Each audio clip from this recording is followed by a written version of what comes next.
welcome to Madoka Magicast. It's the podcast devoted to the dark magical girl anime / franchise Puella Magi. No, don't say that. Madoka. Don't say that. Just say Magi. Everybody says Magi. Just leave it like that. Okay, so when you read the katakana for the show, it says Maggie in katakana. Yeah, but that sounds horrible. I mean, yeah. Yeah. Like, I don't like Just it. do it. Just do it our way. Okay, Puella Magi, Madoka Magica. Okay. You know why I say Magi, folks? Because the word magic, that's how the G is pronounced in magic. Yes, Mm-hmm. agreed. Okay? Yeah. And then I don't say Magi, I say Magi, because there's an I on the end. And it sounds cooler. Yeah. Like, Magi. Like, Eye of the Magi. Yeah. Like, And also then like- you have like the rhythm with with Magica. yeah. Yeah, like, Puella Magi, Madoka Magica. Okay, so anyway. this is our final word on it. We're just going to pronounce it Magi and fuck you. Yeah, okay. If that's the hottest take tonight, then Yeah, really. I don't think I don't know if it's going to be because this is there's going to be a lot of we have anger. opinions about. I don't know if we're going to be disagreeing a whole lot on what we're covering tonight. No, I think there might be plenty of consensus today. Yeah. Yeah. I'm your host Amanda, and I'm joined by co-hosts Yasha and Vanna of Empty Movement. Hi. Hello, ladies. Hello. They run the biggest Revolutionary Girl Utena Revolutionary Girl Utena website, Empty Movement. The biggest podcast, Imagine Me and Utena, is run by our co-host, our producer Panda. So I might as well throw that It's in a there big, if I'm going to happy misuse family. the word podcast. Yeah, sure. Yeah. And on this podcast, we talk about Madoka Magica and all the things that we love and don't love about the franchise. And today is our second episode talking about the Different Story spin-off manga. We're going to talk about the second half of Volume 1 today. Yeah, we left off with Kyoko fighting a witch in her dad's church. Oh. We do have a yes. little bit of news from Empty Movement. Oh, yes, please. We started a Patreon. Absolutely, go for it. Oh, that's awesome. Yeah. Good. I mean, finally. Yeah, I know, right? Like, we've been meaning to do it for a long time. So, we finally started a Patreon. I should probably, give me a second here, edit this out, and I'll get the address for it. It's empty _ movement. Yeah. I will put it in the YouTube video, too, when this eventually goes up, so that people can visit it if they want to check it out. Yep. Okay. So, the Empty Movement Patreon is at patreon.com/empty_movement. And people have been super generous to us so far. Thank everybody so much for all of their generosity. It's really heartwarming. It's like, why are you giving me money? Yeah, but it's also kind of like, giving me money? why are you giving us money? But we appreciate it so much. Anyway, so that was our bit of news, and let's get on with the Different Story chapter. We were halfway through. Yes. Kyoko just beat the witch in the church, and she was discovered by her father. Bum, bum, bum. Really Yeah, she beat the witch, and there's like a big pile of like gasoline-soaked Yeah, it Bibles was and all these very- fainted people. Mm-hmm. Yeah, and her dad's just like there. glowering. Yeah, he's like already fully dressed in his priestly robes, and it's like before sunrise. Does he just always So- wear that stuff? Does he wear it to I sleep? don't know, like what is he? He just sleeps in his priest robes. Maybe. It's not a plot hole exactly. Like maybe the artist just didn't want to think up of like a pajama outfit for him. Like that's fine. Nah, I'm just but going with he sleeps in his priest robes. That's it. They're made of like Yeah. the harshest wool so that he will Yeah, not it's like touch a hair himself, shirt. Blah blah blah. Mm-hmm. Castigating himself for his religion. He's mired in So sin. when I flipped the page to start episode 3, I was very worried about what was going on in this first page. This does not start well. We go from Kyoko turning around to see her dad had been watching her fight this Mhm. witch. And I'm like, oh, fuck. And then you turn the page, it's the next chapter. And the first page of the next chapter, it's morning. We can see that the sun is coming in Kyoko's house. And we see Kyoko's little sister. and she wakes up and she sees that Kyoko's not in her room, and she's looking for Kyoko, and she opens the door and Dad's there. Just this imposing figure. The artist didn't draw his eyes, so it's just like this imposing, faceless, silhouette, tall figure. Mm-hmm. Yeah, and she's like, Daddy, what's wrong? Where's Kyoko? And we see a panel of his hand reaching. Yeah, and you're like, no! In my mind, I'm like, no, he's gonna murder her. This is the murder moment. Yeah! And then you turn the page, and he just pats her on the head. And he's like, oh, it's fine. Sorry for waking you up. Threatening pat. Yeah. Yeah. And then he says, good night, like, go back to sleep. And then we see a panel where Kyoko was, like, out in the hallway behind him, like, just waiting and standing there. Mm-hmm. So the implication is that, like, I get the feeling that, like, she's in trouble. There's a talk happening. Yeah. Yeah, she obediently walked back home with him, Yeesh. and they, like, there's some kind of fight going on here. Yeah. Yeah, there's tension. This is not good. Yeah, nope. The feeling here is not Nope. good. This is not. And No. then we get a little, No. like a page of a drawing of Kyoko, and she's got the little puppets in her hand. Just Yeah, the like, paper puppets from the anime. Yeah. And that doesn't help with the tension. No. No, this whole one episode just feels very yucky. Yeah. Yeah, there's a lot of... It's very long. Mm-hmm. This chapter 3 is very long. Episode 4 is It's is super considerably short, shorter. comparatively. And chapter 3 just makes you feel bad. Yep. Feels bad, man. This is a bad feelings episode Mhm. right here. We have that, like, yeah, it's 2 pages that were that, like, awful. Threatening. But it Threatening sets energy. the mood so well. Yeah. And it's like smash cut Yeah. to cake. Yeah. I mean, at least it It's wasn't sad. smash cut It's to sad waterboarding. cake. Kyoko and Mami are still hanging out. Mami notices that Kyoko's not been looking very well, asks her about it. There's that kind of shadowed eyes, I don't want to talk about it energy going on. But Kyoko asks, so this is like one of those, like we were talking about before, where sometimes the translation gets a little, like, stilted. Mm-hmm. And it's not Yes. always super easy to, like, follow what they're getting at and things like that. But Kyoko, like, broaches the subject of, have you ever had arguments with someone you were close to because you became a magical girl? And, like, I don't know if she's trying to ask, have you told people that you've been a magical girl or what there? But she's clearly talking about, like, having gotten into it with her dad and stuff like that. And Mami doesn't pick up on that. Right. She seems to think of it as more of a philosophical question, and she starts talking about how, oh, well, we fight every day, so there's no time to have fun. We can't really talk about things like, with normal people.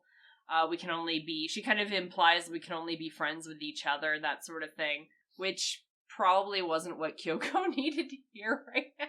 Nope. Because she never actually, she doesn't seem to want to get out and say who she told, but Mommy's already kind of guessed it by this point already, hasn't she? Do you feel like? Yeah, Yeah. Mommy clearly knows something is going on. Mhm. Yeah, Like, we're gonna see in a few pages that she's already suspecting that. something is wrong here. Yeah, and the lack Yeah. of explanation on that makes me, like, surprised they didn't try to set this up as, like, does she think she's being hurt or abused or... Mm-hmm. Because if this were, like, a longer thing and this weren't a manga and this were, like, being framed in animation, I would be thinking that was kind of what they were getting at, but I don't know if that really comes across in the manga, to be honest. But, anyway, they go on and oh, we have each other as friends, that's all fine now. We have a new friend. Kyoko remembers Mami said that killing witches prevents others from being sad. So they have, like, that little, like, philosophical discussion. Is it better to kill witches and familiars to prevent people from being sad or not? Mami's policy is absolutely kill them all so that nobody is ever sad. Kyoko seems to be a little bit more reflective of Yeah, that now. all of a sudden Kyoko is, like, rethinking Yeah. this. Mm-hmm. Even though they seemed to have been on the same page, which is why they got together in the first place. Suddenly they're having a bit of a disagreement. Yeah, Mm-hmm. out of nowhere, Kyoko's like, hey, you know how we were just kind of assuming that if we saved people, that was a good thing? Mhm. What if not? What if that's not true? I mean, Which is actually kind of interesting. Mm-hmm. Because the example that she uses is that, like, let's say somebody's about to commit suicide, but it's because they're under a witch's kiss, right? Mm-hmm. And, like, so we swoop in at the last second and save them. But, like, their neighbor saw them about to do it. Now, their neighbor's just a normal person, so they couldn't see the witch. But their neighbor still saw their friend about to commit suicide, or saw their friend about to do this really fucked up thing, like about to do something violent or weird because of the witch. Let's say we save this person. Their neighbor's still going to think that they're fucking insane now. Yeah, that's exactly how she put it, too. She's like, this person's nuts. And I'm like, that's the bad thing? That's the outcome that you're thinking of here? I mean, that's not really that terrible. Yeah. I mean, I guess culturally speaking, that would be a lot more terrible in Japan. Yes, that. I'm also trying to read through the lines of the bad translation here. Because in the panel where she's proposing this example, there's a person holding a knife, and there's like a pool of blood, and there's a person standing in a doorway. So I feel like the visuals are implying that this neighbor walked in on something horrible going on. So even though the dialogue is very stiff, like, I feel like Kyoko is suggesting that the witch was forcing this person to do something, or to attempt to do something pretty bad. Yeah. You know? It's very gory looking. Because we saw in the anime, witches almost make people do some pretty bad stuff. Yeah. You know? Mass suicide, etc. Exactly, yeah. So she's saying, like, that person's life is still going to be changed forever, whether we save them or not. Yeah, but, I mean, at the same time, that's, like, to me, is kind of like, so what if your neighbor thinks you're crazy? Well, yes, that's basically what Mommy says. Yeah. Well, another thing I wanted to point out is that, like, don't forget that Kyoko's very religious, right? And it's implicitly like a Christian denomination. So Kyoko wonders, like, would it be better for us to just let them be killed and have everyone, like, remember them as a good person and mourn them with, like, good memories? Or for them to live as this person that everyone thinks tried to commit suicide or tried to commit murder? And like is a crazy person and a bad person, and they just got prevented. She's basically asking, like, can you do something horrible enough that it's better that you just die instead and aren't there? And, like, obviously she's talking about herself and like, in relation to her father instead of her father's problem-solving skills, which are not as good. Not as good. By the way, Mommy is immediately like, the fuck? Who are you talking about? Yeah. I mean, at least she catches on right away. Yeah. It's true. We can't say what we do is the right thing in all circumstances for all people. So Mommy's obviously gonna take the high road. She can't say that she agrees. We should not save people using the excuse that we don't know the end result. We should not save people because we don't know how it'll turn out. Mommy's right. Yeah, but it is kind of like an excuse. I mean, what do you mean? Can you expand on that? Well, it's the kind of thing where Kyoko is so obviously trying to lead into a conversation about her father, and Mommy doesn't pick up on. Like, she picks up something. But she doesn't engage it very well. Yeah. It's a communication error. No, she does. She tries, but Kyoko's just refusing to tell her. Yeah, she's just, like, brick-walling it. Yeah, because she's like, who are you talking about? And Kyoko's just like, you know, like, ... And then Mommy tries to ask, like, was your family attacked by a witch? Like, what happened? And Kyoko says, no, whatever, you know, it's just a hypothetical. Like, she's trying to play it off cool. And, like, yeah. But it doesn't really work. No. It's kind of funny. Kyoko's not very good at talking about her feelings. No. It's funny because there's, like, the ... and then Mommy's like, just make sure you don't push yourself too hard, and if you don't mind confiding in me, I'll be here to listen. And, like, that first half is such a platitude. And it's like... Well, I mean, what else can she say there, though? Because Kyoko's not giving her anything to work with. I'm just thinking in Kyoko, and that would have put my ass in the air. Yeah, that's true. Just don't push yourself too hard. That's what you think this is about? Yeah. Oh, the two. I just feel bad for both of them because neither of them. I feel like they're both doing their best, but they're just little kids here. You know, they don't know what to do. Dumb 14-year-old babbies. Yeah, and I feel like the whole premise of this manga and this whole, like, Mommy and Kyoko were bros actually is it feels wrong in the sense of, like, you're kind of like no, that's not a long-term relationship. Yeah. And you kind of knew that to begin with, and I feel like the manga knew you knew that, like, there's no way these two are gonna part on good terms because they're just so diametrically opposed in every way. Well, I mean, because we've already seen Kyoko. We've seen their final forms series. and everything. And so we're taking that in with us Yeah. when we read this and knowing that Kyoko's going to turn that way. But it means you're reading the whole thing with that energy, like, But it does provide an amount of dramatic irony to the does. story too, you know? it absolutely Like does. that, like earlier when we were talking about the first page, when I was like, because I know what this dad is gonna do. Yeah. So when I got to that first page and I saw that, I was like, oh no, is this when they're gonna do it? now? Is this already now what's gonna happen? And then I find out, no, it's gonna be a little bit longer now. Like, dad doesn't do that immediately. No, he doesn't. Yeah. And Like, so it's just kind of no, like hanging over the entire thing. Yeah, I mean, exactly. They obviously knew that because that page was absolutely there to just freak you out. Mm-hmm. Which, you know, I appreciate. I like getting punked by my consumables. But Yes. yeah, the conversation, it just has this, like, interesting, like, they're both actually pretty, this is probably a pretty heavy conversation for a couple 14-year-olds to be having, but it still feels like they're just talking past each other, kind of. Yeah. Well, I mean, They're trying, again, like, but... Mommy's trying, but Kyoko's not giving her anything to work with, and so there's nothing she can do but, like, give the platitudes. Okay, the whole opening the door and then, like, having someone peek through it and then slamming the door shut again because, oops, you never mind. I don't want you to see me. Is the Nothing. mood. Yeah. I'm feeling Kyoko hard on this. It's like, Yeah. I want to Yes. talk. Never mind. Because that's how it was. She's being an Utena character. She's being right an now. Utena character. She wanted to talk about it. She wanted to have some sort of resolution. And then she was like, wait, no, bad thing, bad. No. Yeah. I don't like that feeling of being understood. Yes. No. I don't want to be understood, actually. Don't you dare understand me.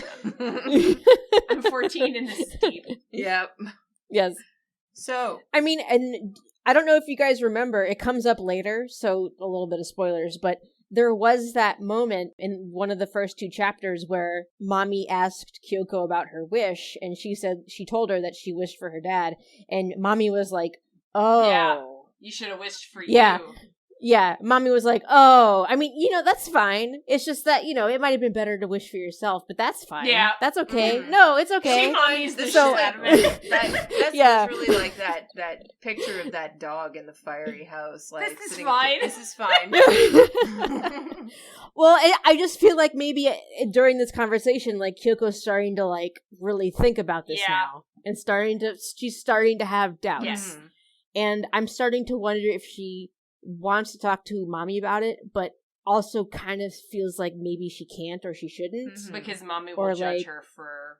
Either that, or she feels like she shouldn't be doubting Mhm. herself because they're supposed to be in this together, or like I'm wondering if there's something, there's some part of their relationship, like being as positive as it is, Mhm. that's making her unable to start voicing that concern. Yeah, I well, feel like- because she wants you to know? like live up to Mhm. Mommy's expectations, but having Right. doubts kind of undermines her ability to do that. Right. Whereas really, if they were actually close, then she should be sharing Yeah. this Yeah. memory with her. Yeah, But they're Yeah. only close because that's the other thing, and they harp on it a lot in the dialogue Mhm. in the manga is, oh, we're close because we're magical girls. Oh, like, Mommy presumes she can't be close to somebody that's not a magical girl, Mhm. and you've seen her, like, have other magical girlfriends, and they kind of part ways after a while, and that sort of thing. Mhm. So I feel like Mommy is just sort of like, oh, a magical girl that will talk to me for 5 minutes, and it's like, you don't necessarily establish whether there's actually anything deeply in common aside from,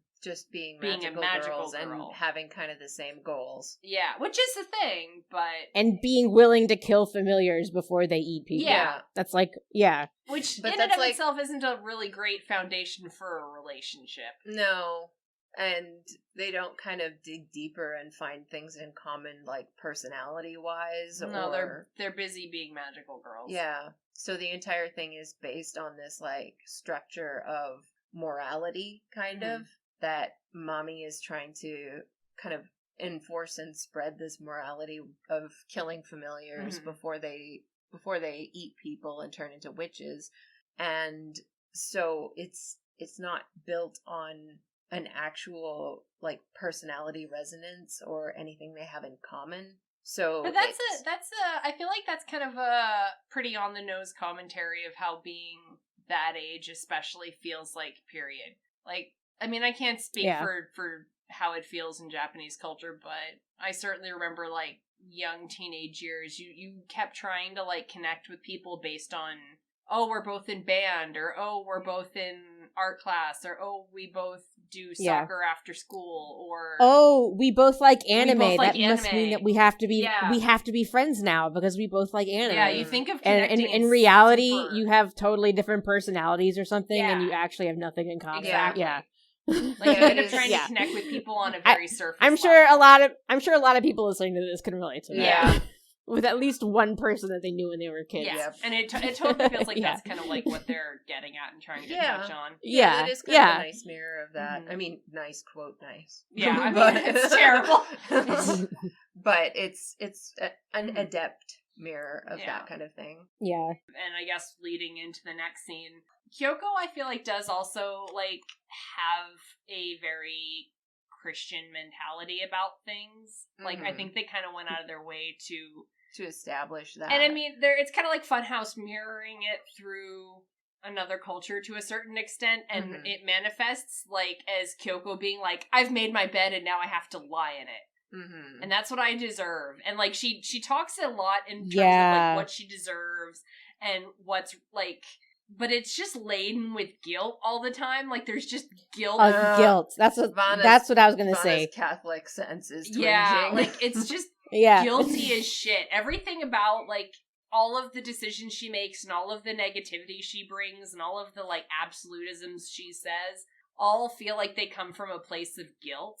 And in that sense, the whole thing, like where Mommy earlier was like, maybe you should have wished for yourself. I mean, better not. Good luck next time. High five. Like, is like literally just like, here's more seeds to sow in the guilt. Yes. In the guilt soil. Yeah. Enjoy. And like they smash cut from there to a scene where Kyoko's at home, and so they're back at the church, and the first thing she says is, there are more liquor bottles. You'll ruin your health. So Dad's been drinking. Yes. So we don't know how much time has passed since Dad walked in on Kyoko, but there's been some time. Yeah. Maybe a couple weeks or something. So he's hitting sauce. Yep. Dad's hitting the sauce, and Kyoko's trying to talk to him. She's trying to talk to him about how what she's doing is good, and how what she's doing is kind of supporting what he does.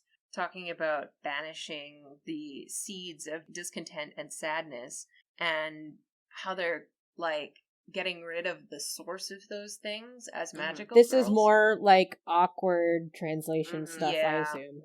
Yeah. She's trying to establish that, like, what she does is actually, like, follows his teachings. Yeah. Yeah, like, she's trying to say, like, what I'm doing isn't really that bad. It's, like, pretty close to what you try to teach others to do. And she's also, like, asking for his approval. Yike. I know. Like, asking for the father figure's approval and trying to get him to listen to her and understand her. But he's drunk, and he don't give a fuck. Because he's a shithead. Yeah, she's like, I always loved your sermons. I still do. So she goes from, like, explaining where she just came from and jumps straight to, like, reaffirming that she loves the sermons. Yeah. So she's clearly trying to, like, apologize for herself or, like, seeking his approval here. Yeah. In her brain, there's definitely a link here between being a magical girl and her fulfilling what her dad wants to see in the world and wants to see in her. Like, she's trying to convince him. She kind of feels like a failure. She's trying to convince him that she's also doing the work. Like, the work. Yeah. Like, his great work kind of thing is giving these sermons and trying to save these people and make them happy. And she's trying to establish and show him that what she's doing is a part of that work that he's doing. And it's also, like... He just ain't having it. No. This is also following from kind of the abusive tone that we were picking up earlier. Like, remember, like, in that very cutesy paternalistic scene? Yeah.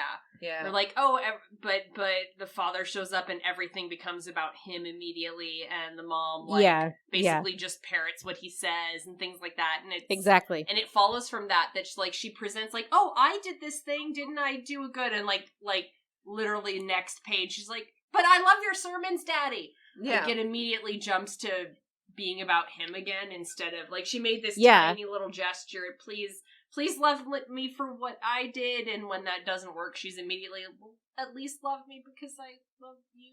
Yeah. Yeah, and she says, what made me happiest was seeing you be happy when people were listening to you. And so Asshill here just follows that up with, it's all just an illusion that you made, isn't it? All those people who came to hear me wasn't because they believed, but because a witch used her power to entrance them. That's all. Those poor people. And you were going to kill those poor, confused people, correct? It was all a result that came from your ungodly contract with the devil, wasn't it? A daughter of the church sold her soul to the devil. Dad is, like, really going too far. Yeah, like, he just straight up I don't know where he's getting this. Land. He gets this whole, like, devil murder, blah, blah, blah, blah. But the first thing he says is the thing that he's drunk. He drunk speaking. Mm-hmm. And that's, like, the thing that's actually important, is he comes to understand that the people are showing up based on the wish she made instead of the quality of his sermons. Yeah. And his dick feels small, and he feels small. Yeah. Anger. Yeah. No, literally. Like, it's literally like, oh, so it wasn't about me? Yeah. And, like, I just want to mention here, that him being drunk is, like, you know how people say that you, like, show your true self when you're drunk? Yes. That's not exactly true. That's not exactly what happens. But what happens is that your inhibitions are lowered and you say and do things that you normally wouldn't. You have zero filter. Yeah. So this is him just being unfiltered with her, and he straight up thinks she's a demon, kind of. Yeah. Like, he thinks that she was just going to kill his entire congregation. And who the fuck knows why? Where the fuck did he get that from? Catholic. What? But, like... Catholic. But, like, she's Catholic. Straight up telling him, oh, something tells me that Mr. Sakura does not like Harry Potter and D&D either. He's that guy. Yeah. Because, like, if he were any, like, broader, less focused denomination, maybe, I feel like this would be... Yeah. Because, like, it's all hinging on, oh, I used magic to do a thing. Mm-hmm. And he's like, all magic is immediately devil worship. Magic? Mm-hmm. Well, if it's magic, then it's Satan. Because only God can perform miracles. Exactly. And if you didn't get your power from God, then you must be getting it from Satan. And it is worth... And again, like, this is me... I'm not even really gonna, like, try to get too deep into this because it's way out of my wheelhouse, but to my understanding, Christianity in Japan tends to get a lot of pickup from, like, local Shinto and Buddhist followings as well. Mm-hmm. Like, they tend to, like, combine them in the way that a lot of diaspora in the U.S. combined, like, naturistic religions with Catholicism. Yeah, and like things voodoo like that. and such. So, the idea that magic would coexist in, like, I feel like if you were just kind of more of a generic Christian in Japan, that would not be as hard a pill to swallow. Mm-hmm. Then if you know, oh but my god, it's hardcore. It's all devil worship, and it's all like he evil. Probably thinks that the Shinto and the Buddhism is all devil worship and evil. Like, that kind of thinking comes from a very hard line end of. He's been listening to the fucking American Evangelists is his problem. And he's excommunicated by his church. And I mean, I don't know what word they're using in the manga, like in the original Japanese. That comes a little bit, we're going to get to that. Yeah, but it does have very specific We're going to get to that. That part is really interesting. But let's talk about that. We're going to get to that later. But it is like, that's, I don't know, it's just Catholic as balls in all the worst head shaking. So Kyoko gets kind of horrified to hear him saying all this. Well, yeah, no shit. It's a mix of anger and shock to hear him saying this. Like, the look on her face is a bit hard to describe with one word. She has an outburst as soon as she gets a chance to. And she, like, steps into the room, stepping towards him even. Yeah, she's like I've been telling you over and over again, witches and magical girls are completely different. I would never do anything that a witch would do. That's ironic, of course. Again, dramatic irony, because we know where witches come from. And she's like, I'm begging you to just trust me.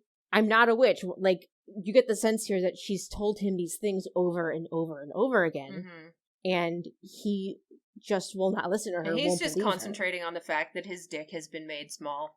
That's literally it. Like, he's just like, from the start, you thought that you shouldn't listen to a word I say. My words are simply nonsense that couldn't save anyone. Isn't that true?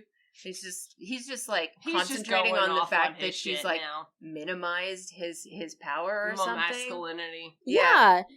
He is accusing her of things that are the total opposite of what she's been telling him over and over again. You thought that nobody should listen to what I say after she's just explained to him that she loves his sermons and that she did this for him. Yeah. Like, what he's saying makes no sense. Yeah. It's like he's talking to himself. And then he's all like, yes, and you'd be correct. I have no power to save the lost souls of this world, and I gave the devil the opening needed to lead them to destruction. It isn't your fault. I must take responsibility for it all. And Kyoko's just horrified. She's like, what are you saying? What are you talking about? Dad, you're wrong. And he's like, wrong? What is? Telling me that it just gets worse. This argument just keeps escalating and getting worse. You've been defeating the seeds of misery, sadness and misery of the world rather than listening to nonsense excuses like that. I'd rather be called an impotent loser. Yeah, cool translation there, bro. Dad's penis has been made very small. He feels like his. You're right. It actually uses the word impotent. Yep. Yeah. Like, but you know what this is? You know what this is? Like, underlying this, they're not saying this in words, but, like, reading the emotional texture under this, he's upset because she's doing better than he is. Hey! He's upset because she's actually having an impact. Hey! The feel when your whole story is an extended, like, menstruation metaphor, and the Catholic father is enraged about it. Yep. God. But like that's the emotional texture underlying all of this, is that he is affronted and I killed a witch, and he's like, I didn't kill a witch. Ooh. Well, yeah, I just talked. He feels like Kyoko's accomplishments have belittled him. Yeah, that's what's going on underneath all of this. Like, he's just calling her all these names and stuff because he feels like the work that she does has had more impact than the work that he's done. She's an actual, like, physical actor changing the space around her, and he's like, preach. Yeah. And couldn't preach until she made a wish anyway. So when Kyoko's trying to tell him, no, the things that we're doing are complementary and they support each other. It's like, no, you're better at it than me. He's like, no, the things that you're doing are minimizing and belittling the things that I'm doing. So... Yeah, and like, again, Billy Flanagan, your translations are bad. I'm sorry. I'm sure you're a nice person, but your translations are bad. On this page, you kind of have to parse out the sentence fragments here. But he says, saying the world can save itself without me, that's the devil's talk.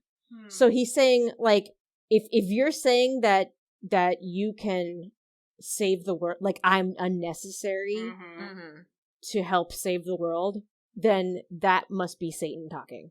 That's not. Yeah, that can't be and that's true. Also something that she never said. She never even implied she literally never said he's that. Just pulling that out of his humiliation and guilt. He's drunk and he's saying things. He's presuming that she said things he's thinking. Yeah, like he's just extrapolating all of this nonsense from his own toxic state. And going, you think that too, don't you? Because that's what people do when they're drunk. But no, he's just airing out all of his dirty ass laundry. That's the devil's talk as he grinds unbelievers under his heel and laughs at their pain, is it not? And you, happily repeating the devil's words and never realizing it. If I can't call you a witch, what can I call you?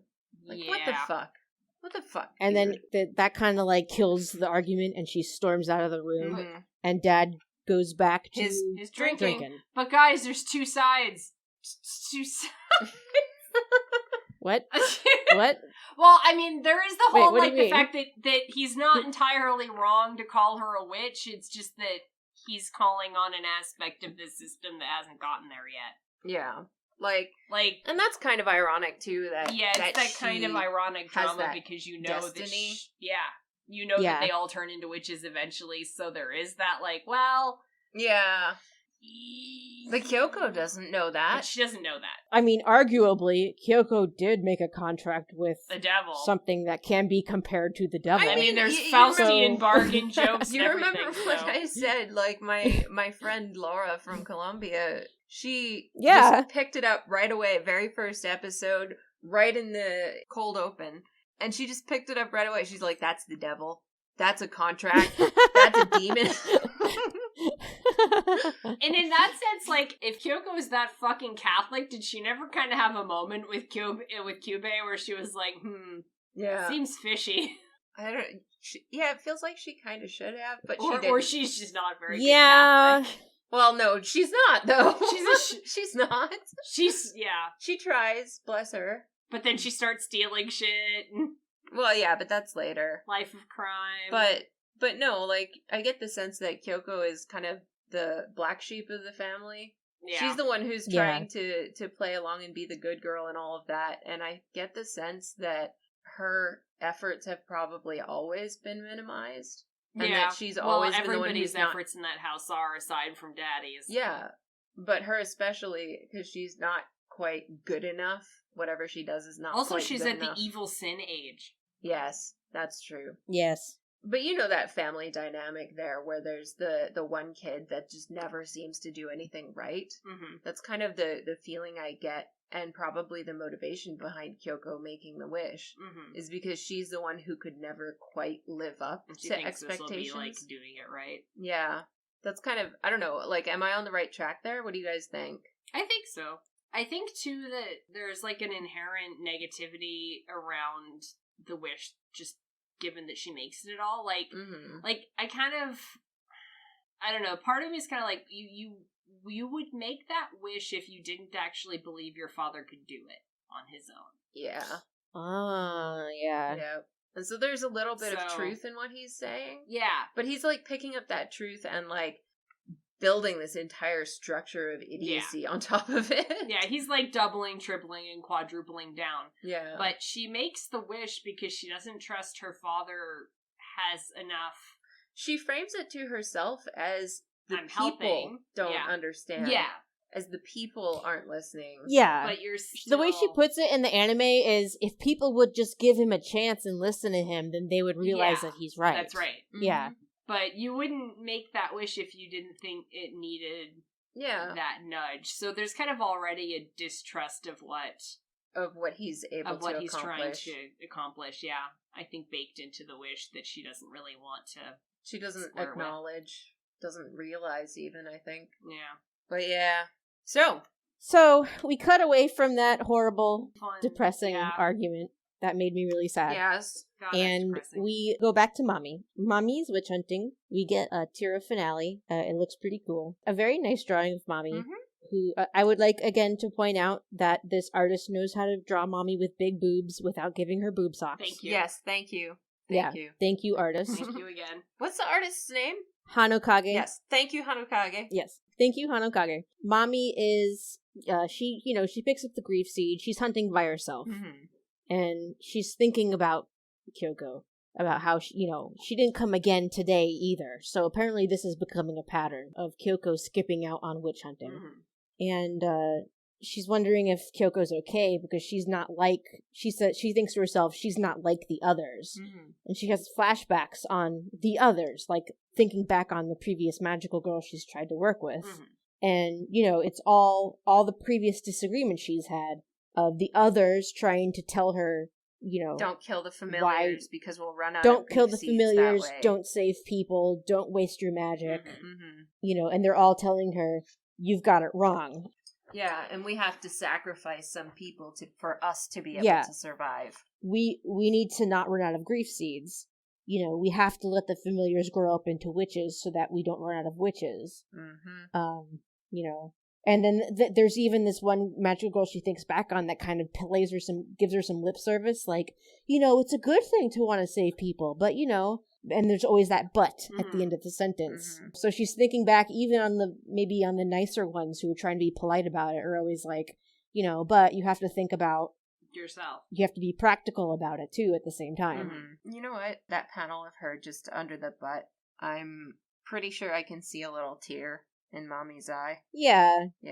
Yeah, she's like, this is really painful for her. She's thinking back and crying on how many times she has tried to find somebody like Kyoko and just failed. Yeah. And now Kyoko's not coming anymore. So she's really starting to get worried. Is that the page where Kyubei is like, they're less common kind? Yeah. Yes. Yeah, she even thinks back on a conversation she had with Kyubei, like, are they right? Like, is what I'm trying to do here so weird? And Kyubei says, I can't say that it's weird exactly, but I'll say that it's not very common. But he says, if it's the path you chose, then don't let it get you down. Just keep doing it. Yeah. Which is very telling, because it's just like, you're just part of a system either way. Yeah. Like, it's just very like, Kyubei's just yeah. like, man, Yeah. I'm just farming you anyway. You're so. not just the whatever. First one to Yeah, try to just have to the keep doing moral your high thing. ground, whatever. Yeah. Mhm. Cute.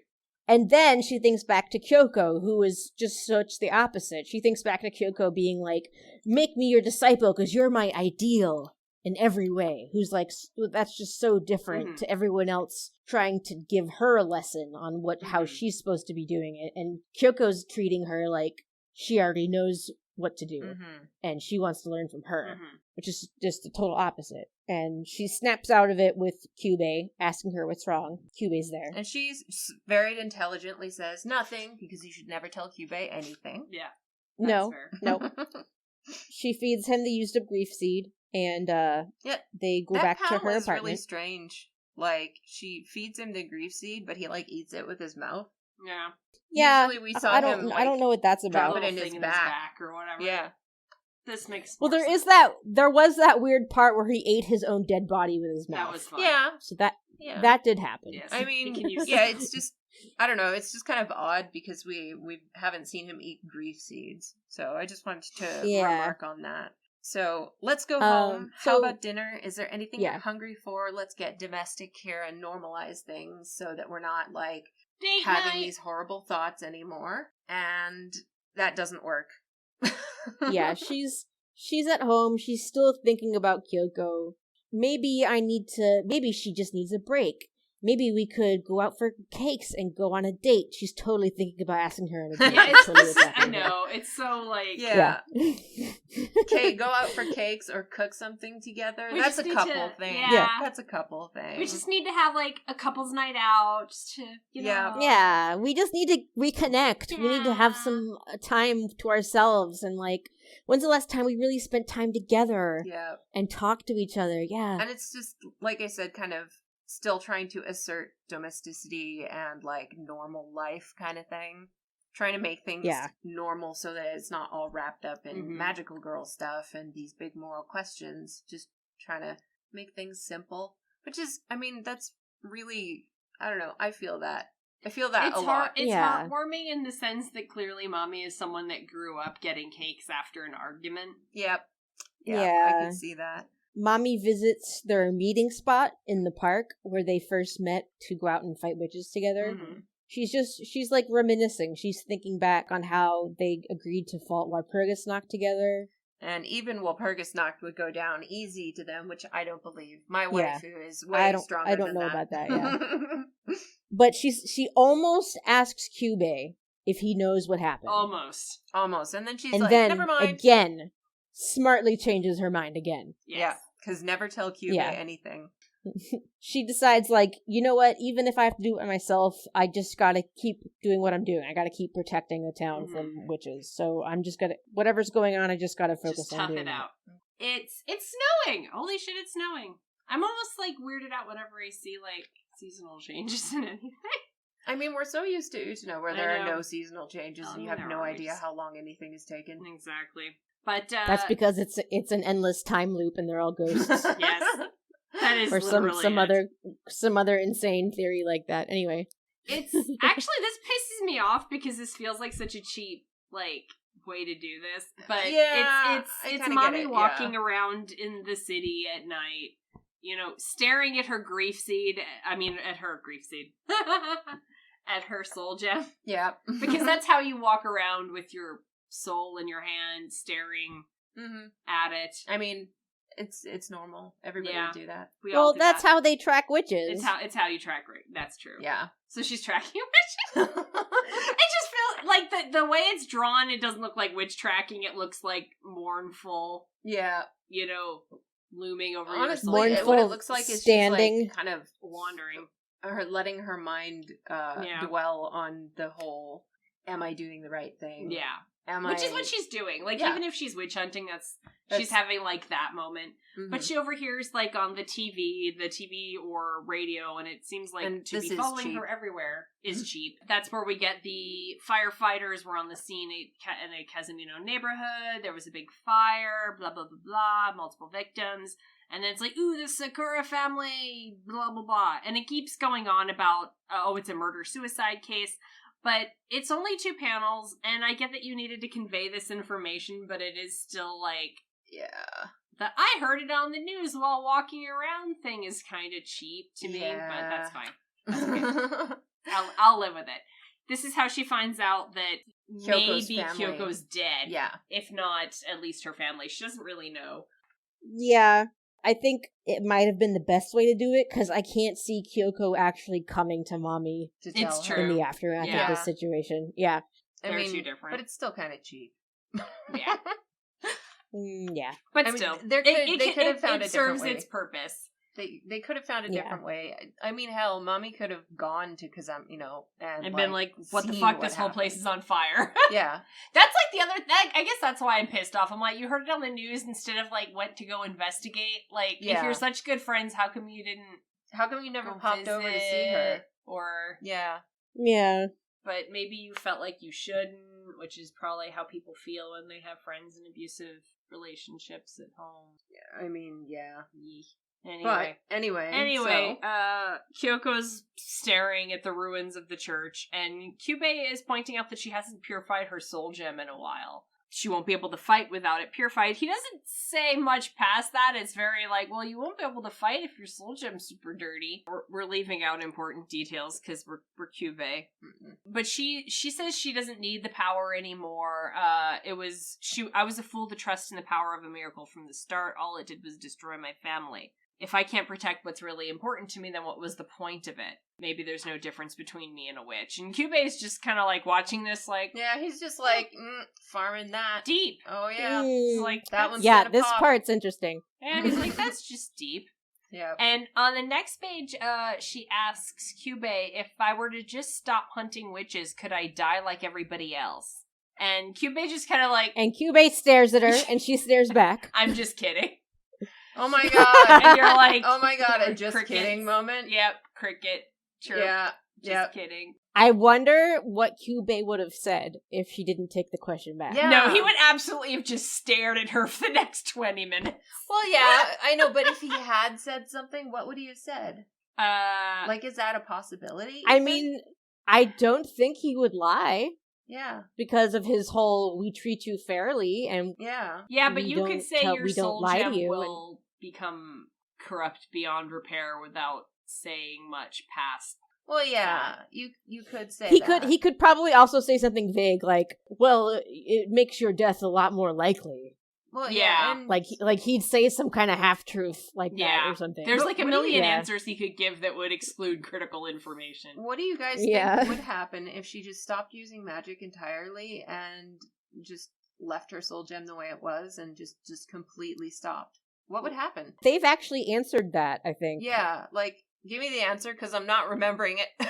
I forget if that was answered in the anime itself or if it was in like one of the early chapters of the Magireko game. Mm-hmm. But if you don't use magic, don't hunt witches, do nothing, you just keep your soul gem around in your pocket, it will eventually taint little by little Mhm. Okay, so over the course of time. Just as like if I just had my phone in my pocket Mhm. and it was just I never used it. It's a bad It was if yeah. the battery would still have even down. even if it was in even if it was just in airplane mode. Yeah. You'd have And I longer, just never but- had it on. It would eventually run out Okay. of battery. Okay. So kind of like Yeah, that. I don't think that was answered in the series. Inaction is its own kind of falling to despair. Yeah. Yeah, I don't know where I've read that, but I know I am like 98% sure I have read that somewhere or heard that somewhere in some piece of Well, I mean, media. if anybody in the audience can Yeah. let us know, like, where that information is, that would be super cool. It definitely makes Yeah. sense, though. Like,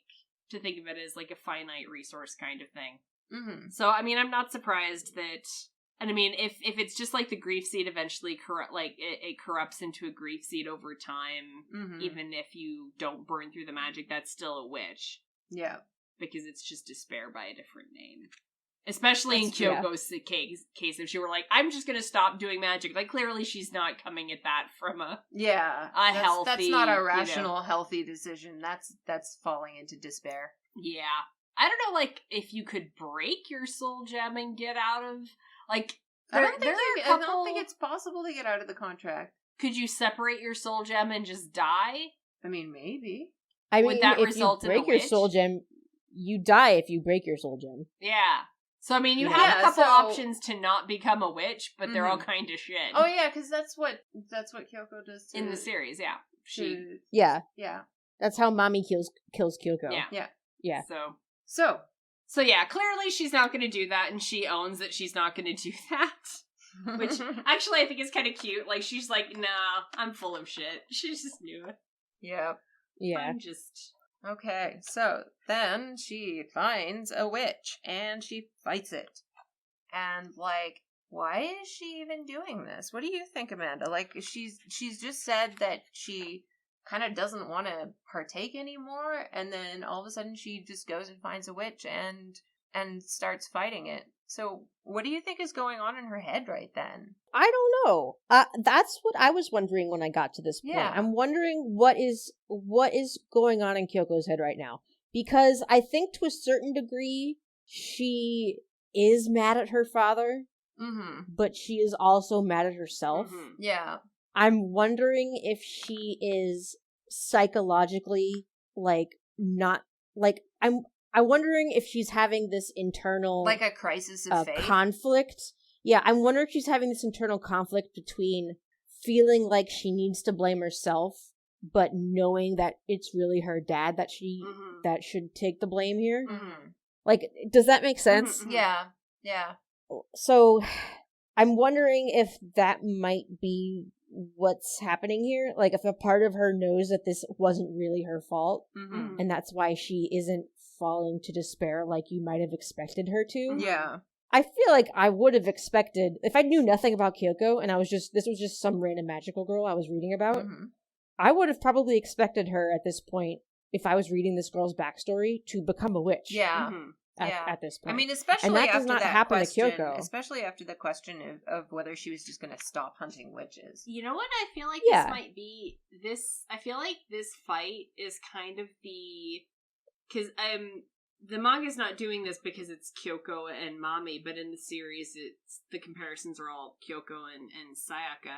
I feel like this scene has kind of the same energy as when Sayaka's like wailing on that one witch because nothing hurts her anymore. Mm. And it's like, Right. okay, so you're fighting a witch, but you're self-harming by way of it. Yeah. Like, it's Yeah, very, I could see that. I'm mad, and I am pissed, and I'm conflicted, and I'm feeling things, and I'm just going to go beat on a witch for a bit. yeah. Or let a witch beat on me, as yeah. turns out to be the case this time. that might be a better way of putting it, because Sayaka beats on the witch to deal with it, Mhm. and in this scene, Kyoko's just kind of losing. Getting Yeah. fucked. She's getting owned. Yeah.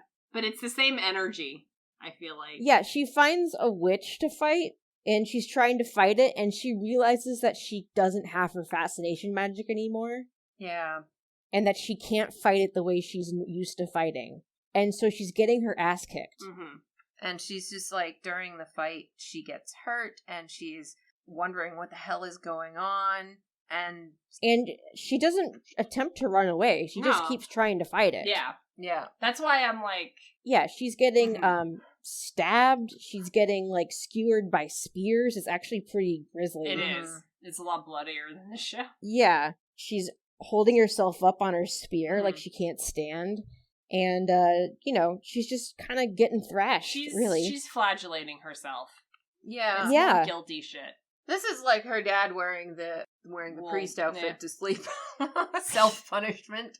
Yeah, so the comparison to Sayaka is interesting because she's the one getting beat on here. This is a neat little parallel, actually. I hadn't thought of that because Sayaka fights in that battle and she's like going ham because she can't feel anything.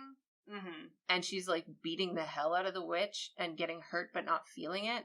And instead, in this battle, Kyoko is feeling everything. She's getting she's beat clearly on by in the pain. witch, and she's clearly like, Mm-hmm. So that's a nice little reversal. Yeah, I guess like a nice parallel and reversal of the two characters. But it's both of them going into fighting a witch, not really to fight for the same witch, purpose, but to get hurt. Yeah, they're both fighting a witch after their wishes have blown up in their faces. Yeah.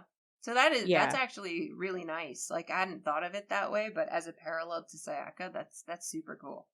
So also, what is kind of going on in this last panel here is the witch like trying to engulf her in fire? Like, is she burning her? Do you know what I'm saying on the bottom of this page, where it's like the sound effects are paki. It's like this white stuff is like covering. Like what is that from the floor? Mm-hmm. Yeah, I don't know. That is a little like. Is it fire? I mean, that would be fitting. Mm-hmm. The witch has a very angelic kind of look about. Yeah. Her.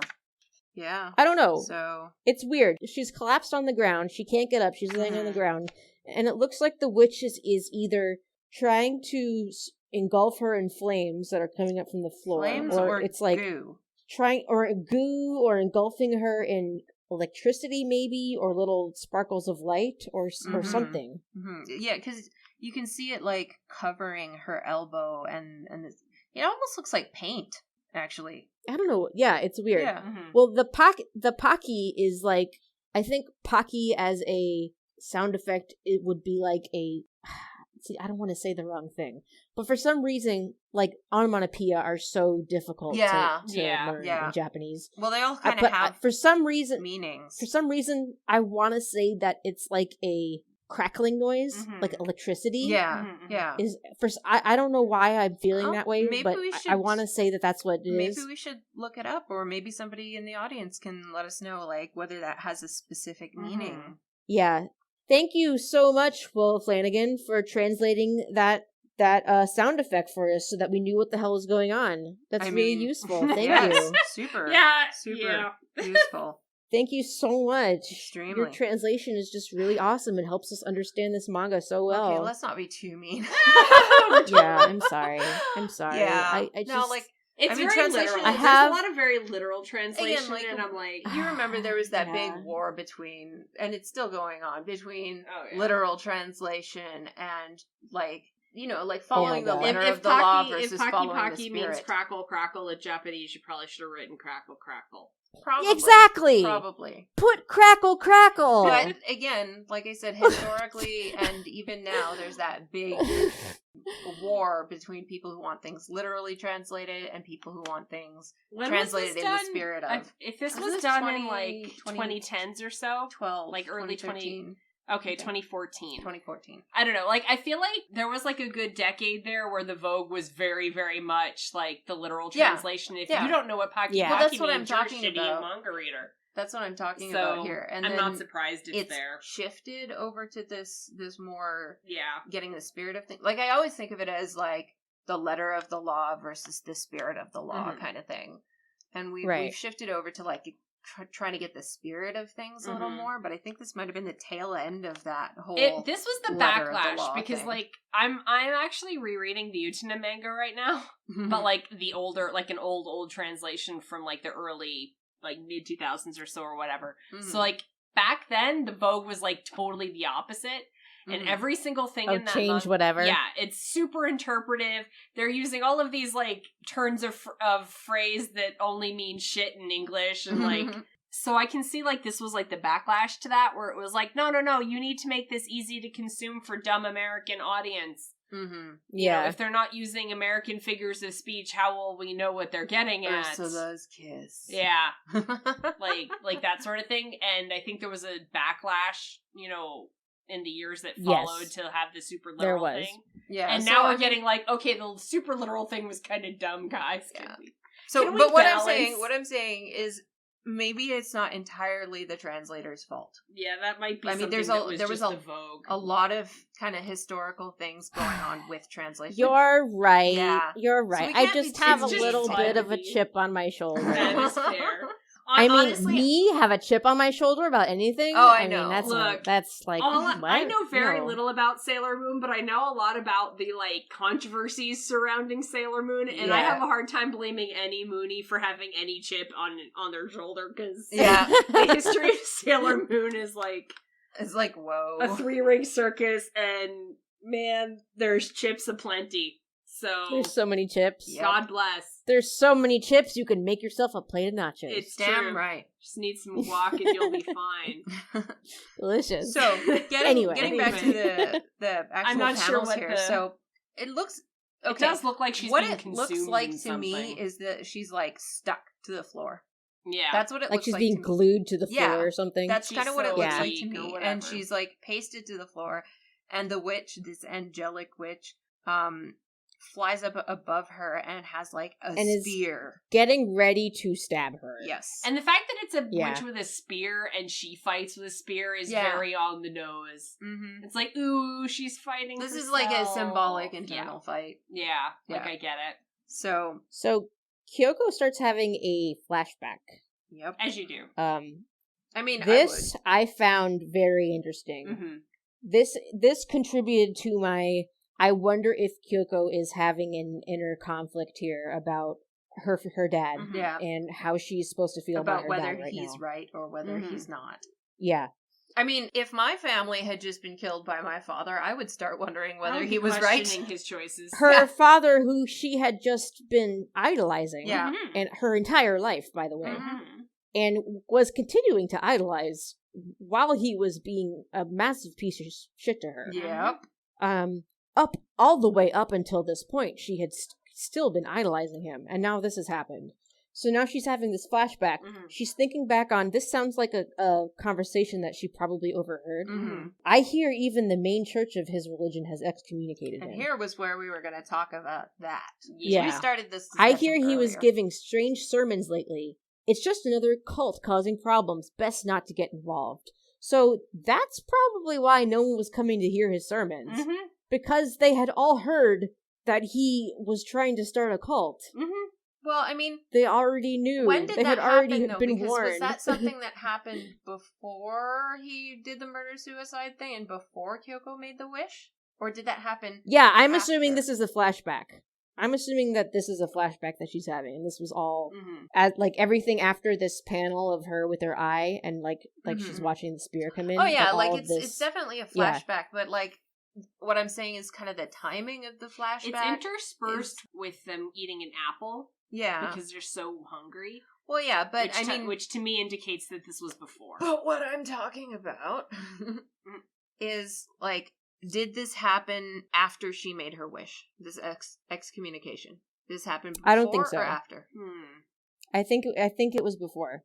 Okay. Yeah, I feel like it was before. Like they're implying it was before. Okay. Yeah, Okay, it was but- before. Yeah, I just I wanted think- to clear that up because I was like, that affects things. This is the sense that I get from it. Mm. I get the sense that Dad was making creepy sermons, creepy cult sermons. Mm. Dad got excommunicated. This is when Kyoko was still little. Mhm. Mm-hmm. Then, as the family starts running out of money, they're getting older. That's when they start to starve. Mm-hmm. Yeah. And then, it's when they were starving and desperate that she made her wish. Yeah. Yeah.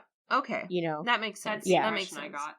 And Yeah. two, it's like, and it's Kyoko looking back and you know, she had like those rose tinted glasses this whole time about the wish and about making her father be heard and all of that. Now that she's looking back, it was like, Well, he was a cult leader. maybe. Yeah, He's hold on a excommunicated. second. My dad's been a cult leader the whole Yeah. time. We were starving. Yeah. And I mean, she had that Yeah. information to begin with, but But she didn't just really never want to examined accept it. Didn't want to. Yeah. Sometimes people just don't want to hear things. And now she feels guilt because she's a good Catholic. So what we started this discussion about excommunication Mhm. before, and I kind of like slammed the lid on it for this point. But what were you guys talking about with the whole like how the excommunication thing was interesting? Well, because I don't know what word they used, but excommunicate has a very specific, that's got one meaning and one meaning only relevance kind of to one religion. Yeah. It's I'm going to explicitly toss that Catholic. to you. I'm going to toss that to the Catholic because I am not Catholic and I am probably not the best equipped to talk about that. So what you want to tell us about that? Well, I mean, basically, excommunication is when you're punished by being told you are absolutely irredeemable. You're not going to heaven. Get the fuck out. You're fired. And there was a vogue in the Middle Ages of people with money getting excommunicated and then being able to reverse their excommunication with a pile of dollar bills for the church. You know, shit like that. Oh my god. Yeah, totally. I mean, that's very Italian. Look, it was a racket. I mean, true, but as it's relevant to excommunicated this. is explicitly a Catholic term, like ex cathedra or whatever. Mm-hmm. So I'm like, again, I don't know if that's specifically excommunicated in this text, or if they're using another word that just means I've been kicked out or I've been But excommunication fired. Has a very specific meaning to it. So if they explicitly used the word excommunication, which I'm guessing would have to be katakana because it's not even...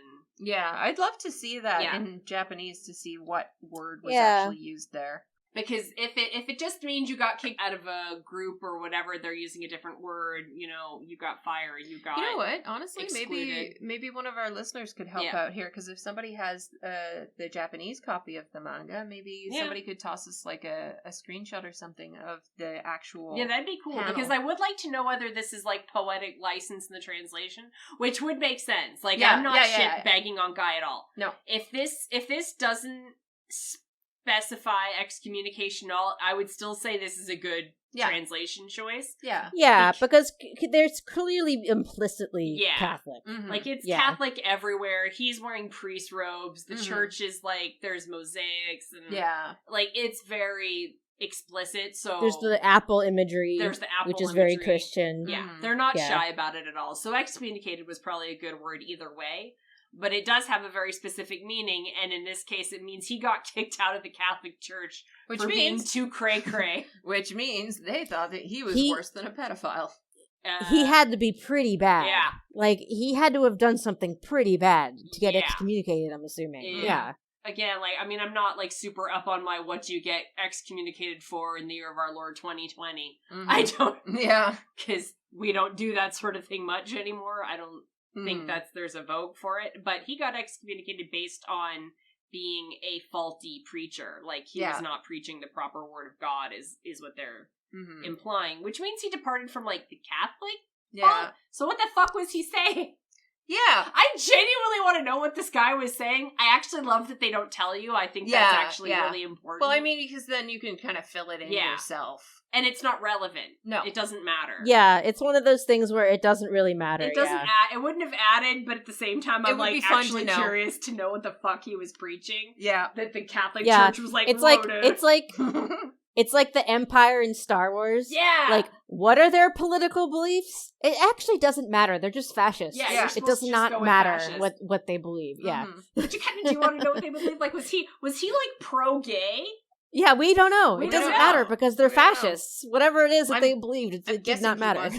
No, I'm guessing you know what? His shit was crazier than that. The impression that I get is that he was even more restrictive and even more, like, willing to come down on things and declare them sin than the Catholic Church. Well, like that's the closest impression thing you get to any sort of indication of what his doctrine is this kind of like harping he does and that Kyoko kind of parrots around, like, this, you know, destroying the seeds of discontent and blah blah blah blah.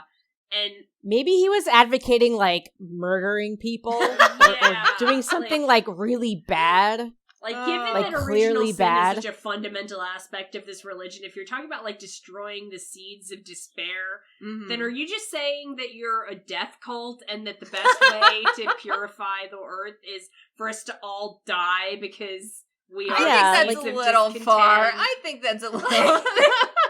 Like, what are we... It wouldn't be the first death cult in this story. No, but I mean, chronologically, I mean, it's the first one. it still has to be something good enough that Kyoko can truly believe in it. Yeah. So I don't think let's just say Kyoko doesn't strike me as the type A to death subscribe cult to a death cult. No. No. But it is explicitly like... Like, I don't think you're But ever gonna... remember that she was a little kid. She was a little when kid. She was Yeah. listening to these sermons. And So the when father's word is you're a God, kid so- and you love your dad, you know, it's not really that hard to get excited about, you know, we've got a sermons. I mean, I'm going to be honest with you. Like, let's not go that far. No, but I'm being honest. Yeah, like, no, like I get it. Early indoctrination. If you're if you're indoctrinating a kid in that kind of environment, they can get pretty excited about going to Nazi camp over the summer. Yeah. You No, know, and like that's true. they That's don't true. really understand what you're saying. But does They just Kyoko know that they're having strike fun. you like that? Do you think Kyoko would do? No, but like... No, like, think but of what I'm she just says to saying her what I'm father. trying to say is that if she grew up in this, Yeah. and if she really believed that what he was saying, that's just an example. Yeah, Like, no, like, I get it. I just please, think it's fine. please don't, No. please do not take that soundbite of me saying and repeat it somewhere, No. folks. No, Yeah, don't. well, it's like when she Hey, comes hey, in to talk to him. Panda, will you go ahead and bleep out that, please? Actually, Yeah. on second thought, Yeah. please bleep that out. Because Anyway, I think that was a little too far. Well, it's like when she comes home and he's drunk or whatever, and she's like, Dad, I killed a witch, and that's furthering your service to God and all that kind of stuff. yeah. Like, she clearly didn't have too hard a time attributing killing a bad thing to, like, being in alignment with his beliefs. Yeah, Y'all are pushing exactly. really hard for this to be a death cult. No, I'm not. At this point, I'm not saying it's a death cult, but it does lean you more in the end. Yeah, if he was no. preaching, we're going to destroy the bad seeds. And Yeah, we're gonna yeah. kill the bad people. Send me $10 or whatever. Yeah. No, I get that. I feel like if you can fill in the bad people, if you can fill that in with whatever might Yeah. be like appropriate in this story, I feel like it could make sense. yeah. That said, Yeah. you can absolutely get excommunicated Yeah. from the Catholic Church for preaching good things that the Catholic Yes. Church doesn't like Yes. Like you- contraception. like contraception or not Abortion. a popular idea to not actually need the church to engage with the Almighty. That's a big true. popular Yeah, one. that is big, isn't it? Like Didn't they Protestantism. I think people got excommunicated for that. Yeah, I know, No. but like Yeah. recent news, didn't they actually like reverse that? And I don't they had know. to like admit that because of COVID, they had to No, like well, yeah. Didn't they actually Turn- reverse? turns that out this the year? house of God is not really. Yeah, it turns out the house of God can be anywhere you want. Sorry, Yeah. guys. Sorry for excommunicating all y'all in the past. Well then, I mean, Yeah. I'll call that progress. But that Mhm. could absolutely have been what he was preaching, was Yeah, that you that's can true. worship God anywhere you want. You Not don't just in actually the need church. to You don't actually confess. need a You priest. don't actually need to do mass. Blah blah blah, which would get you excommunicated from the Catholic Yeah. Church. That's 'Cause fair, that's- too. Yeah. So we have A two yike. options. Either Also, he he's just- a married man, so there's Yeah. also yeah, there's that what as role well. does he actually have in the Catholic Church? Mm-hmm. Right. But so you're saying we have two options. Either it was a death cult, or he just was like a Hippie rebel as against the fuck. rules. Super hippie. And either way, people this is weren't terrible. listening to him because he got excommunicated, which, is a bad look. She's having some reflective moments interspersed Yes. with the eating of an apple because they are extremely hungry and that's all they could get. Yeah. And of course, it's a fucking apple because Japan is just not chill at all with its metaphors when it comes to Yeah. Christianity. Exactly. Which, God Exactly. bless. I love it. It's So super chill.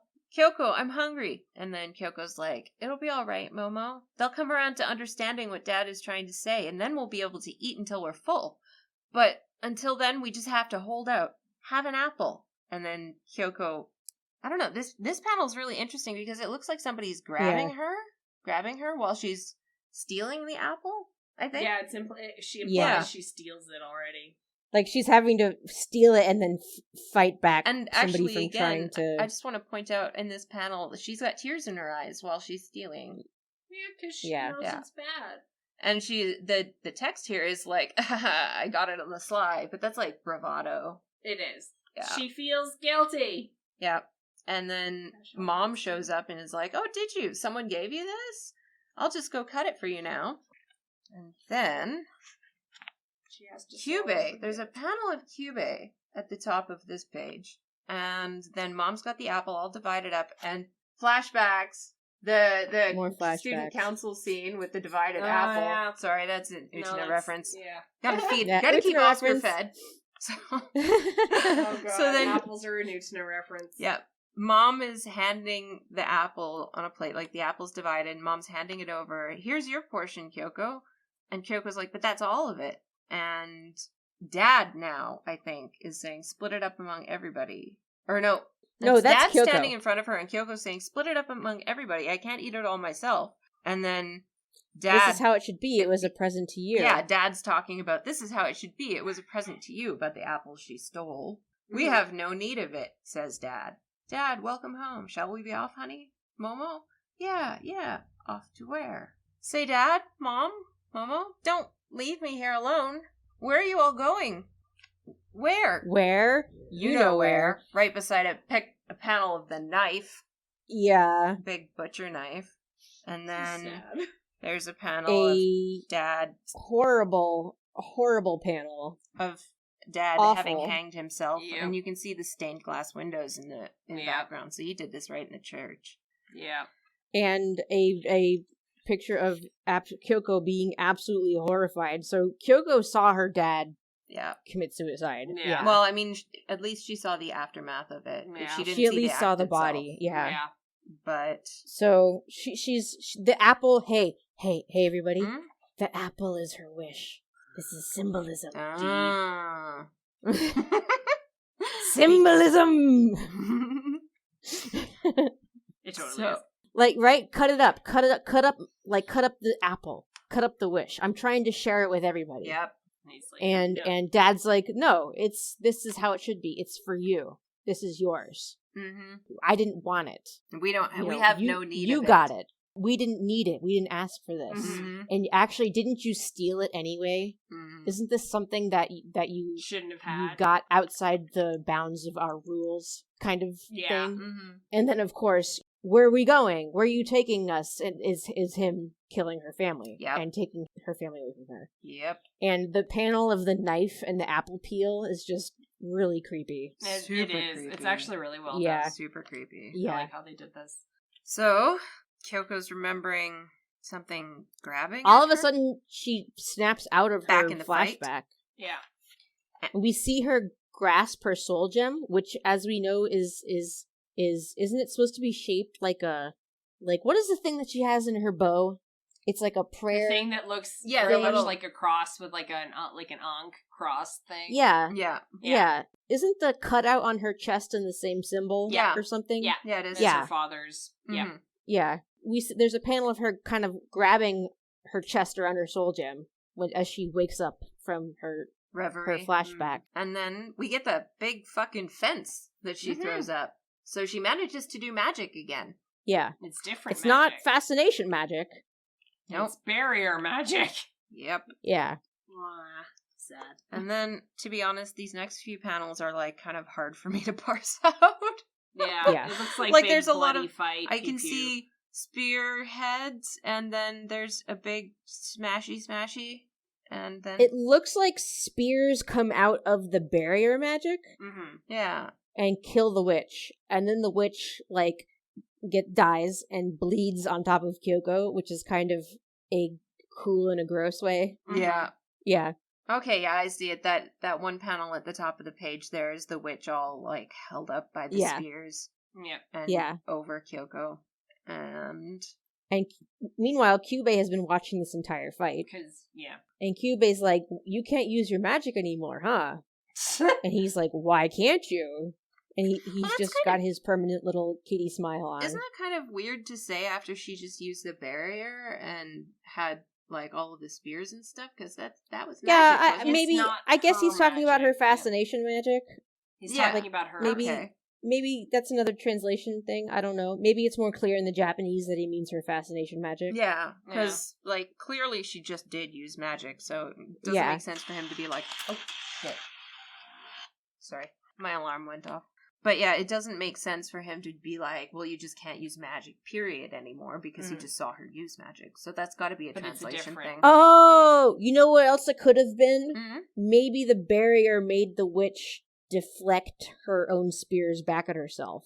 Oh, maybe. Oh, yeah. Maybe. That would make sense. That could have been it, too. I don't know. Yeah. And that's a but defense she did do, magic, but it's not an attack, so... Yeah, yeah. She did some kind of magic. Yeah. So I think that is she did do kind of a translation error. Yeah.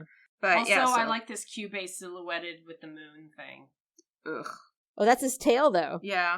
Is it? Oh, it is, isn't it? I'm like looking at it from the side. I'm like, is he just like, are they doing the moon thing? Well, no, I mean, no. To be honest, though, I think that's what they're trying to evoke with his tail a lot of the time. Yeah. You know It what that looks reminds cool. me of? That reminds me of the reading of the moon in tarot cards, where the moon is like deception. Also, and there's illusion. like one pillar he's on that has a star. Yeah. Yeah. There's always space imagery around him. Well, I'm just looking at the star one and like kind of thinking again of Sayaka's witch that she fights under these circumstances was basically a big pillar with a star on top. Anyway, so why not? Because you said you didn't need it. Yeah, he answers his own question. The power that was born from your wish was fascination, and subconsciously you rejected your own wish. The attributes of magic that any magical girl is given are directly connected to the wish that girl makes. So that's not just a theory. No, that's something that is said in text. Yeah. So, if your powers don't come back, you'll be an enormous handicap in the future, or in any future battles. And Kyoko just laughs, kind of, is like, is that like, right? Fuck off. So it's my own damn fault. I really can't be saved. The whole reason I became a magical girl was to protect father and my family, and this is how it turned out. Now I can't even protect myself like I want. And I totally thought she was about to turn into a witch here. I know, right? Totally because that's what it looks like in these panels. She holds up her soul gem, and there's like all this swirling and sparkling and crackling. Mm-hmm. You're just like, and then we see that a last seed panel form on that page is like so deceptive because your eye is drawn to the grief seed, and you're like, oh no, is Kyoko turning into a witch? And then you notice her soul gem is underneath, and it's like sucking the and then tape no, out of her it's soul gem. just the witches that she defeated. And it's that grief seed purifying her soul gem. Yeah. But it's really, it's drawn really deceptively. Like, that's very clever. It's very, like, a non-victory. Like, like, it's played like, oh, well, the, witch got defeated, her soul gem being purified, but it does not feel in any way like a win. Yeah. Like, it's, at best, a desperate victory. Mm-hmm. If that was intentional, like, Hanokage wanted you to think for a second that she was turning into a witch. I think that's absolutely intentional. I think that was brilliant. Very clever. Definitely. Very clever. Like, that was well done. Yeah. I mean, when you're making something like that, I don't know. I've done a lot of like Photoshop work and things like that. So is Vana, and you always pay attention to how your eye goes around the design. Yeah. What do you look at first? And I think that's what they were. Hanokage? Yeah. What Hanokage was using here was like they wanted you to look at the grief seed first. That's why it's the darkest element on the page. That's why it's a central element. And so you're supposed to look at it first and be like, oh no, is she turning into a witch? And then you notice the soul gem underneath. Well, and I mean, we talked about this too in the first installment, and we've kind of observed it throughout with the manga so far, is that it is doing a very good job using the text that it knows you're already familiar with, kind of with you and against you, and it's things like that. Like, it already knows, Hanokage already knows the imagery around this, so evoking it to that degree is... It's just like that page with the father and Momo, and you're like, oh no, oh fuck, because you know what's actually going to happen, and you think it's going to happen there. Yeah, like, and it's the same thing being done here, which is kind of fun. To be completely honest, I'm not a huge fan of like the action-y scenes in this because they're kind of cluttered and confusing to my eye. But the storytelling scenes, the ones that aren't so cluttered and confusing, are very well done throughout this entire thing. They're really good. I feel like that's really the strong. Yeah. That is one of the strongest points of the manga entirely, I think. So, I mean, as much as comics are known for, like, pulpy action kind of stories, I really don't think they do action well. Often, no. I never have. No. I never have. No. Yeah. So, and that's as a nerd who still likes stories like that. Oh, yeah, anyway. Totally. Yeah. But yeah, no, even being a fan of that kind of thing, I agree with you that action is not usually very well done. No. It's usually kind of shit. Most of the comics and manga that I like the most have actually very little. You know, Chiho Saito is actually pretty good at it, though.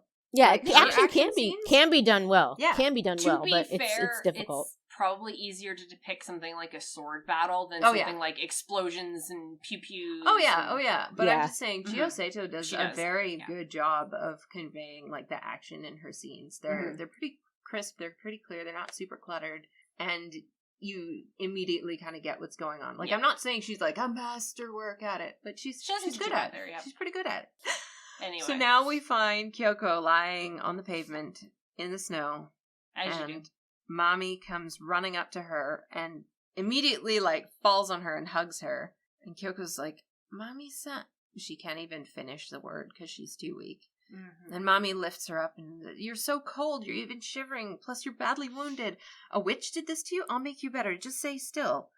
But I'm so glad to find you. I hadn't seen you in forever. You had me worried. I'm sorry, Mommy-san, but I don't this think is Kyoko now. we can do this anymore. She's getting dumped. I'm sorry." And Mommy says, "I'll bet it was so hard on you all alone. I guess I fail as a senpai. I should have gone to be with you much sooner. I know that now." Mommy's And here's me like, preoccupation with her yes.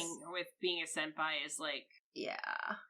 I mean, at that age, and even now, like, being somebody to look up to Yeah. is kind of hard.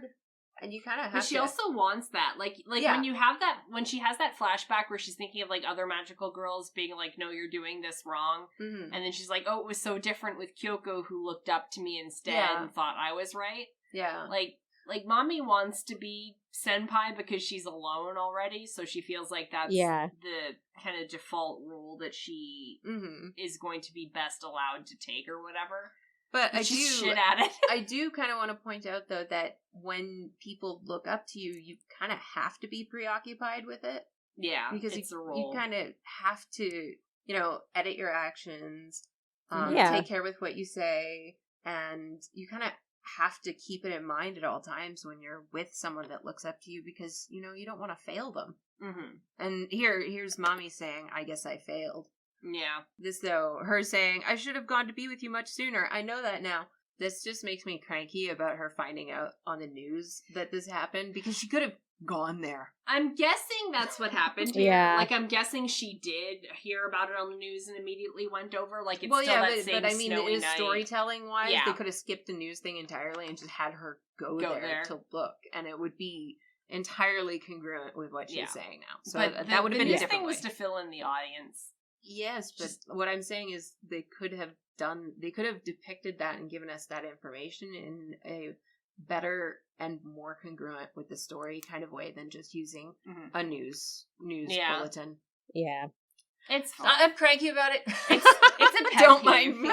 It's Don't just a mind pet me. peeve. It didn't really bother me that much, but I feel like it could probably have been done in a less... It is kind of cliche, I think, is what Yeah. you're trying to say, right? I'm expecting more from this manga, so Yeah. like that feels Yeah. like, hey, you're better than this. Yeah, kind of, Yeah. yeah. Like, and Which I guess is a backhanded compliment. stuff like that is just kind of pet peeve with me because I like the way stories are constructed, and when they're constructed well, I really Mhm. appreciate that. Like Madoka Magica, like that's a super super well constructed story, the entire Mhm. series. So kind of coming into the manga with that expectation, it's kind of like, aw, why'd you do that? That was messy. But it's still really. Yeah. It's Anyway. So, Mommy's trying to apologize, and Kyoko just starts crying. Mhm. And she's not really ready to accept any kind of apologies from Mommy right now because she's so full of guilt for what's going on. Mm-hmm. Mm-hmm. And she tells her, all of this is my fault. I'm the reason that everybody else is dead. And that's the end of the chapter, and it skips ahead to the next episode. So that was the third chapter. They call the chapters episodes, but I'm just going to call them chapters. It's a I chapter. feel like it's in a book. confusing to It's a call them chapter. episodes. Yeah. That was the third chapter of the Different Story manga. That was a doozy. I know. There's just so much going on. God. That was chock full of Awful. just non-stop character performance. Torture. There was just a lot going on in that. Non-stop character torture. Yeah, and I don't know. I thought it was pretty fascinating. Oh, yeah. It was a very fascinating look at Kyoko. We learned a lot about Kyoko's dad and Kyoko's family in general. It's interesting to see. It does give a lot more context to Kyoko in particular. And I feel like it does make sense with Kyoko's kind of coming back to the light right before she dies in the anime, where she was this kind of bitter and cynical person who does come to appreciate, like, the more noble pursuits of being a magical girl by knowing Sayaka. And I think this does kind of help. I mean, I thought that was perfectly believable in the anime. Yeah. But this does provide a good background for it. Yeah, that it makes really it fleshes even more her solid. out. Like, yeah. It really, you get more of a sense of her as a character. And it's not that was lacking. It's just that this is, like, embellishment. Like, you had a perfectly good story, and now you've grown it and fleshed it out in good ways. In the anime, a lot of, like, Kyoko's behavior comes across, like, you can tell there's more underneath, but at the surface level, she seems like she's very bratty towards Sayaka, and I like that this kind of fleshes out that context, that it's not bratty for brattiness' sake, it's almost like this is her kind of being a senpai. Almost. Like, yeah, kind she's of. like, Sayaka, don't do that. I made that mistake. And, like, in the anime, they don't really get into it until much later, but you can tell from the beginning that she's coming at it from that, like, I made that mistake point of, like, we even called it on the podcast. Yeah. We're like, oh god, that's because she did the same damn stupid thing, and she's like, don't be a dum-dum like I was. And I like that this expands, like, the scope of that, and it makes her getting over that with Sayaka more poignant, because now we have, like, we see just how kind of far down she went with that before she got to where she was in the show. And that parallel scene with her fighting the witch, the one that parallels Sayaka fighting the witch, like, that was super cool. That was actually something I kind of didn't notice until we were talking about it. But that's really neat and really well done. Like, I loved the fact that they gave her a scene like Sayaka's, that they paralleled and reversed the things that were going on to it. I don't know, it, like, in my head, it fits like a yin-yang. You know what I mean? Well, it's that whole, I'm fighting a battle with myself, and the witch is really just a proxy for me kind of thing. And but also the fact that, like that, really, because for the most part in the show, when they're fighting witches, they're fighting witches. Yeah. It's not usually a... fighting self. Yeah. Yeah. It's not usually a stand-in for your own personal... But I just love the way they, like, reversed each other, too, with Sayaka not feeling, and then Kyoko having, like, all the feelings. Too many of the feelings. All of the feelings. So, I thought that was very skillfully done. And like I said, I didn't even notice it until we were talking about it. Yeah. I don't even know if I really noticed it until we were talking about it. Yeah.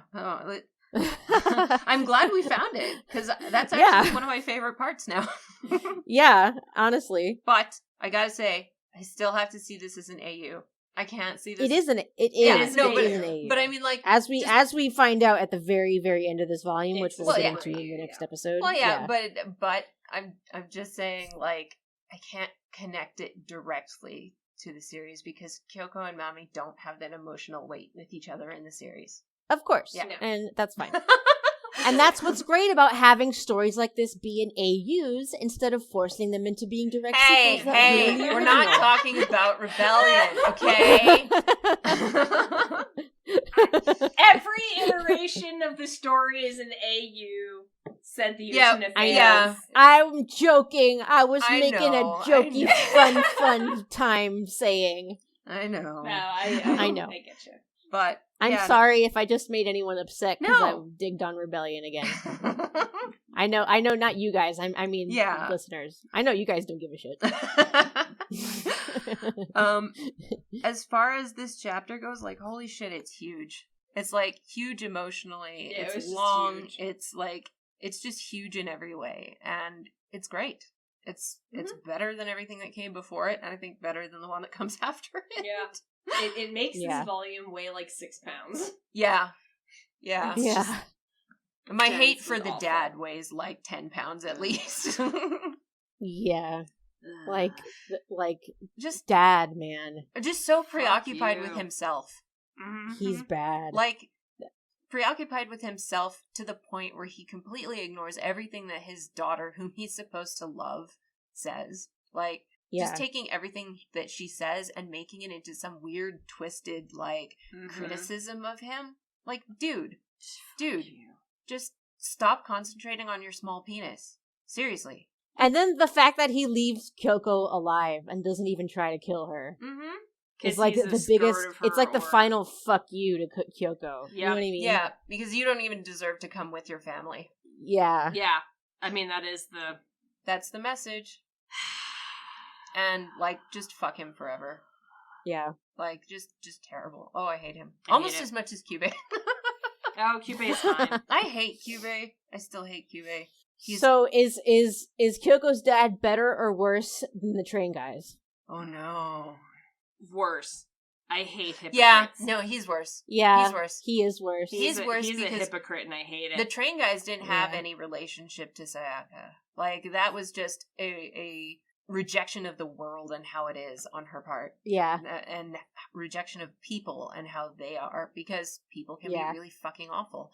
That was just like general awfulness. And her dad is like pointed, specific awfulness at Kyoko. Like, so our awfulness scale so far goes Kyubey at the top. yes.